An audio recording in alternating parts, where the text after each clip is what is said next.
School کی tuition کے لیے 10 قسم کے استاد، خرچہ، گاڑی، سب کچھ.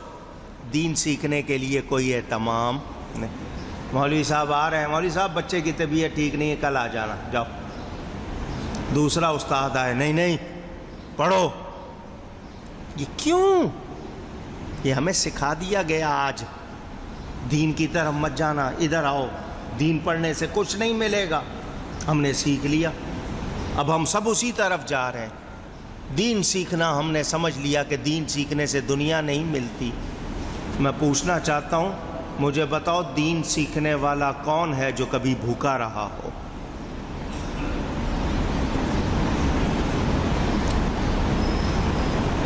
حدیث شریف کے مطابق جو دین پھیلاتے ہیں، قرآن پڑھتے ہیں، نعت شریف پڑھتے ہیں، دین سکھاتے ہیں، واعظ و تبلیغ کرتے ہیں، اللہ نے ان کا رزق دنیا بھر میں پھیلا دیا.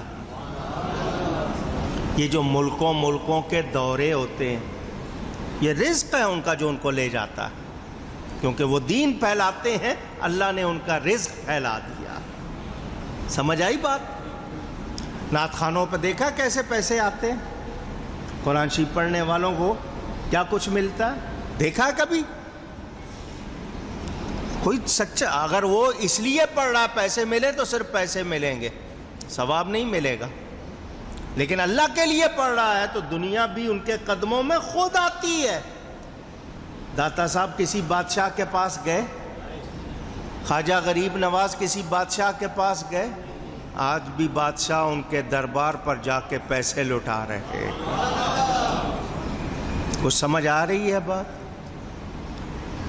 جو لوگ کہتے ہیں دین سیکھنے سے کچھ نہیں ہوتا، میں پوچھنا چاہتا ہوں کون سے بادشاہ کا مقبرہ ہے ایسا جہاں دکھاؤ کہ لوگ جا رہے ہوں اور ہدیے لٹا رہے ہوں؟ لیکن اللہ والوں کی قبروں پہ آج بھی جاؤ گے، لنگر بانٹے جا رہے ہیں، دنیا کھا رہی ہے. تو جو لوگ یہ سمجھتے ہیں کہ دین سیکھنے سے پیسہ نہیں ملے گا، دین سیکھنے سے روٹی نہیں ملے گی، ایسی کوئی بات نہیں. انہوں نے پھر اللہ کو رازق نہیں مانا. دین کی قدر، فقہ حنفی کے بڑے مشہور امام ہیں، پیسے نہیں تھے جیب میں، جوتی ٹوٹ گئی،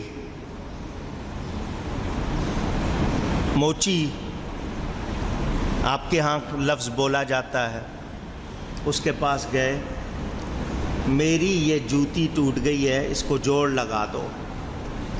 اس نے کہا جی اتنے پیسے دینے ہوں گے. فرمایا میں تجھے ایک ایسا مسئلہ سکھا دیتا ہوں جو یہاں پر پورے علاقے میں کسی کو معلوم نہیں ہوگا، 1,00,000 روپیہ بھی دے گا تو کوئی نہیں بتائے گا، میں تجھے وہ سکھا دیتا ہوں. اس نے کہا جی اس سے روٹی مجھے نہیں ملے گی، مجھے تو اتنے پیسے چاہیے. بادشاہ وقت اس امام کے صرف ملنے کا مشتاق تھا، کسی طرح یہ میرے پاس آ جائیں 10 منٹ کو. بادشاہ چاہتا تھا کہ یہ کبھی میرے پاس 10 منٹ کو آ جائے. وہ نہیں جاتے تھے. موچی کے پاس گئے ہوئے ہیں، جوتا سیدھے، میں تجھے مسئلہ بتا دیتا ہوں. اس نے فرمایا 2 بتا دیتا ہوں. اس نے کہا نہیں جی مجھے تو پیسے چاہیے. کسی سرکاری افسر کا گزر ہوا، اس نے امام صاحب کو دیکھا، سواری روک کے اتر کے آیا، بات سنی، موچی سے کہا ان کو جانتا ہے؟ اس نے کہا نہیں. اس نے کہا یہ وہ ہیں کہ بادشاہ کے محل میں قدم رکھ دے نا تو وہ لاکھوں لٹا دے، صرف ان کے قدم رکھنے پر خوشی میں لاکھوں لٹا دے. اور تیرے پاس آئے ہوئے ہیں، تو ان کے لیے ایسی بات کر رہا ہے؟ جس کو قدر نہ ہو، پہچان نہ ہو، اس سے کیا امید رکھی جا سکتی ہے؟ میں نے صرف جھلک دکھائی آپ کو. بظاہر جوتی کو سلوانے کے پیسے نہیں ہیں. قدر کتنی ہے کہ بادشاہ کے محل میں جائیں تو وہ لاکھوں لٹا دے. آپ وزیروں سے، گورنر سے ملاقات ہو جائے، صدر سے ملاقات ہو جائے، وزیر سے ملاقات ہو جائے، نئے کپڑے جناب استری کر کے تیاری کر کے یوں جاتے ہیں جیسے پتہ نہیں کسی سے مل لیا تو کیا وہ کارنامہ ہو گیا. یہی بات ہے نا آج کل. ویسے چار کو بتائیں گے صدر صاحب نے بلایا ہے، وزیر نے بلایا ہے، تو اس کو پتہ چلے میں کتنا اہم آدمی ہوں، حالانکہ وہ آپ کے ٹیکس سے اس کی تنخواہ جاتی ہے. آپ جو ٹیکس دیتے ہیں اس سے اس کی تنخواہ جاتی ہے. وہ آپ کے غلام ہیں، آپ کے خادم ہیں، مگر آپ ان سے ملنا اعزاز سمجھتے ہو. اور اللہ والے جو بغیر فیس کے ویسے ہی آپ کو نظر آ جاتے ہیں، آپ مصافحہ کر لیتے ہو، اس کو آپ اہمیت نہیں دیتے ہو. قیامت کے دن اس کا پتہ چلے گا. آج اہمیت نہیں دیتے، قیامت کے دن اس کا پتہ چلے گا. کسی اللہ والے سے صرف مصافحہ کیا ہوگا، اتنی سی بات پر وہ آپ کو اپنے ساتھ لے جائے گا. ہمیں آج قدر نہیں. میں نے آپ کو یہ بات پہلے بھی سنائی تھی. ایک علاقے میں ڈراؤٹ، جس کو قحط کہتے ہیں، سوکھا، بارش نہیں ہو رہی، سوکھا پڑ گیا. قحط انگلش والے ڈراؤٹ کہتے ہیں. سبزہ تو کیا، کوئی سوکھا تنکا بھی نہیں کہ جانور کھا لے. لوگ روئے، نماز استسقاء پڑھی، دعائیں کی، بارش ہو جائے نہیں. ایک بندہ آیا بظاہر سادے سے کپڑے، کوئی اس کے پاس کر و فر نہیں. اس نے آ کے کہا یا اللہ میری آنکھوں کی برکت سے بارش برسا دے. کس کی برکت سے؟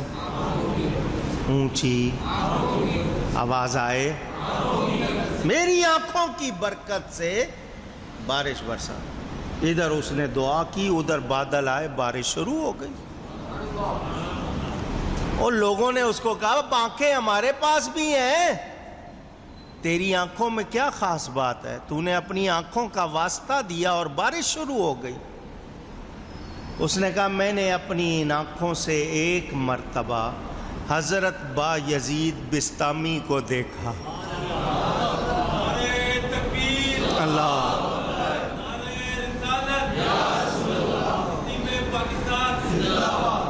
تیفور نام ہے،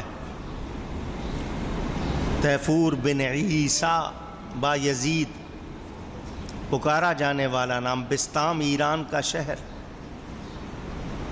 امام جعفر صادق کے خلیفہ، سلسلہ نقشبندیہ کے بہت بڑے بزرگ.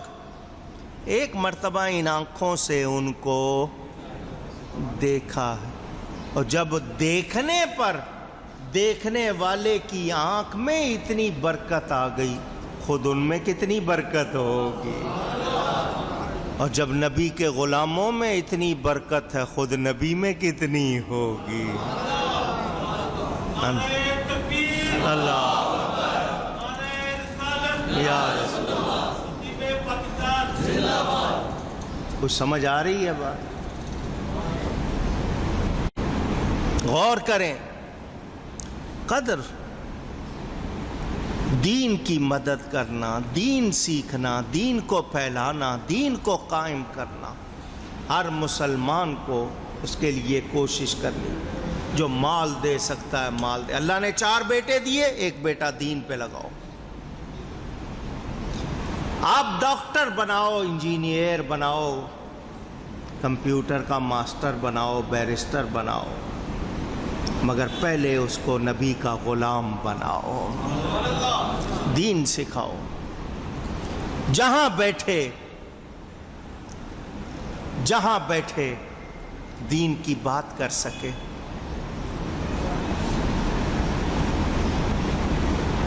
ہمارے پیر و مرشد شیر ربانی حضرت میاں شیر محمد صاحب شرق پوری رحمت اللہ علیہ، ان کے خالہ زاد بھائی تھے، شاید رشتہ دار، سر شفیع تحریک پاکستان والے جانتے ہیں۔ اس زمانے میں ممبر تھے اسمبلی کے، حضرت صاحب اپنی خالہ کے گھر میں گئے، فرمایا کیا تو نے یہ بیٹا جانا ہے؟ چہرے پہ داڑھی ہوتی، دین سیکھا ہوتا، جہاں بھی بیٹھتا لوگوں کو دین کا کچھ جلوہ تو نظر آتا، دین کی کوئی بات تو کرتا۔ ڈاکٹر ہو، انجینئر ہو، ضرور بنو، مگر پہلے مسلمان بنو تاکہ تمہارے ذریعے دین کو تقویت ہو۔ اعلیٰ حضرت فاضل بریلوی نے کسی اسکول کالج کی شکل نہیں دیکھی، مگر وہ کتابیں لکھی کہ آج دنیا بھر کی یونیورسٹیوں میں ان پر ریسرچ ہو رہی ہے۔ انہوں نے دنیا کے جتنے علوم، مثلا سائنس ہے، میتھمیٹکس، ریاضیات، حساب کتاب، یہ جتنے آپ کے علوم، الجبرا وغیرہ، ہر ایک سے انہوں نے دین کی خدمت کی ہے، ہر ایک سے۔ یہ جو آپ کے جتنے پڑھائے جاتے ہیں نا، جن سے ڈاکٹر بنتے ہیں لوگ، کتنے ماہر بنتے ہیں، وہ ان ہر علم سے انہوں نے دین کی خدمت کی ہے، سب کو نبی کی خدمت میں لگا دیا۔ کیوں؟ کہ اندر ایمان تھا۔ آج ضرورت ہے اس بات کی، کوشش کرنی ہے اس بات کی، مگر ہم غافل ہیں، توجہ نہیں ہے۔ جن کو دین کی قدر تھی ان سے پوچھیں۔ صرف ثواب کے حوالے سے بات کروں، صرف ثواب کے حوالے سے۔ قرآن شریف پڑھا ہو، صرف سورہ فاتحہ پڑھی ہو، آپ ساری عمر خرچ کر دیں، اس کا ثواب شمار نہیں کر سکتے، مگر قدر نہیں ہے۔ جن کو قدر ہوتی ہے وہ جانتے ہیں۔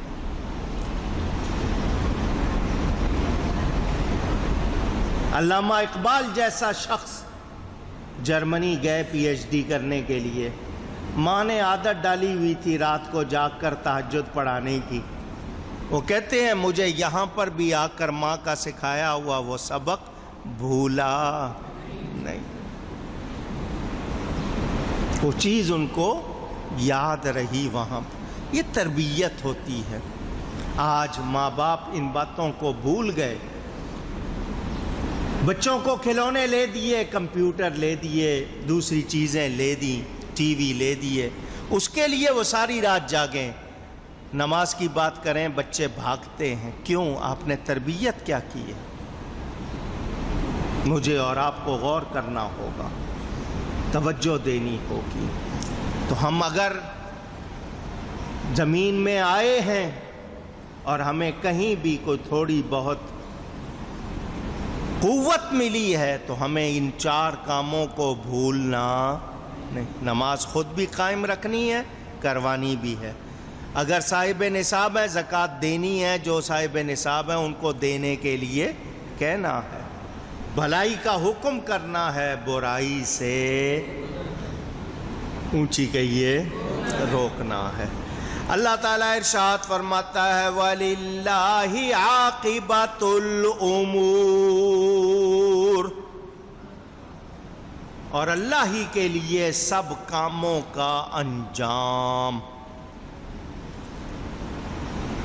دنیا کے لیے نہیں کرنا کہ نام ملے، پیسے ملیں، عہدہ ملے، شہرت ملے۔ اللہ کے لیے کرو، یہ سب چیزیں خود مل جائیں گی، مگر اللہ کے لیے نہیں ہوگا تو پھر اس میں کوئی ثواب نہیں رہے گا۔ بدلہ اللہ کے ہاں ملے گا، اور اتنا ملے گا کہ اندازہ کر سکتے نہیں۔